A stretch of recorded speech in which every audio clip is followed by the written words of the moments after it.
Sir दोनों accused को produce किया था कोर्ट ने, क्या हो गया सर, क्या डिमांड थी उनकी? बेसिकली जो कि ऑलरेडी नॉलेज में है कि कल इनको थाईलैंड से दिल्ली लाया गया था और दिल्ली लाने के बाद फॉर्मली दिल्ली एयरपोर्ट पे गोवा पुलिस ने इनको अरेस्ट किया था। अरेस्ट करने के बाद जो कि दिल्ली ट्रांजिट रिमांड पे आज सुबह गोवा लाया गया।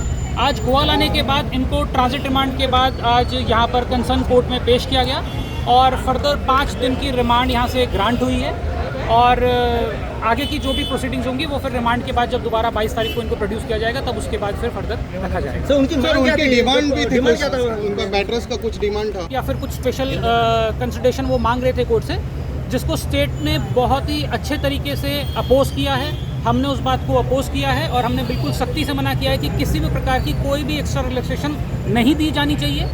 और जहाँ पर ऑलरेडी एक तरफ 25 लोगों का परिवार है जो विक्टिम परिवार है और जो इतनी बड़ी एक ये जेनोसाइड ट्रेजेडी हुई थी उसको मद्देनज़र रखते हुए कोर्ट ने भी इस बात का संज्ञान लिया है। लेकिन जब उनकी तरफ से बहुत ज़्यादा इस बात को प्रेस किया गया कि मेडिकल कंडीशन ठीक नहीं है, अच्छी नहीं है, ये नहीं है, और जब वो लोग इसको एक लेंथ पे लेके जा रहे थे उस वक्त कोर्ट ने इस बात को कंसिडर करते हुए तुरंत स्टेट के अपोज करने पे री एग्जामिनेशन बोला और जो कि अभी उनका दोबारा से मेडिकल किया गया और जिसमें ये बात वहाँ से भी क्लियर हो गई है कि ऐसी किसी भी चीज़ की अभी उनको आवश्यकता नहीं है, जिसके बाद कोर्ट ने इस बात को कंसिडर करते हुए किसी भी चीज़ की कोई रिलैक्सेशन नहीं दी है और 5 दिन का रिमांड ग्रांट किया। और कुछ डिमांड था सर, और कुछ डिमांड था उनका? और भी नहीं, बेसिकली मेडिसिन और वो सब चीज़ें थी, लेकिन जो मेन जिस चीज़ पे वो लोग प्रेस कर रहे थे वो यही था कि उनको कंसिडरेशन मिल जाए, कुछ उनको स्पेशल सर्विसेज जैसे कि वो डनलप मांग रहे थे और ये सब चीज़ें हैं जिसके लिए क्लियरली कोर्ट ने मना कर दिया है। उनके बाद ज़्यादा प्रेस करने के बाद भी री एग्जामिनेशन मेडिकल भी करा लिया गया है, उसमें भी कहीं पर भी किसी भी प्रकार की ज़रूरत नहीं आई है, तो कंसिडर उसको कोर्ट ने करते हुए कोई भी ऐसा रिलैक्सेशन नहीं दिया। नहीं, कोई भी किसी भी प्रकार का कोर्ट के सामने आज की हियरिंग में कोई चेस्ट पेन या फिर कोई भी ऐसी कंडीशन यहाँ पर नहीं आई है। इवन कोर्ट में जब पेश किया था उससे पहले भी जब ये मेडिकल करा के ऑलरेडी पुलिस लेके आई थी उसमें भी बिल्कुल फिट पाए गए हैं, किसी भी प्रकार की कोई भी मेडिकल उनको इश्यूज या फिर कोई भी ऐसी प्रॉब्लम नहीं निकल गई। ये रिलैक्सेशन मांग रहे थे। Both are fit and fine perfectly.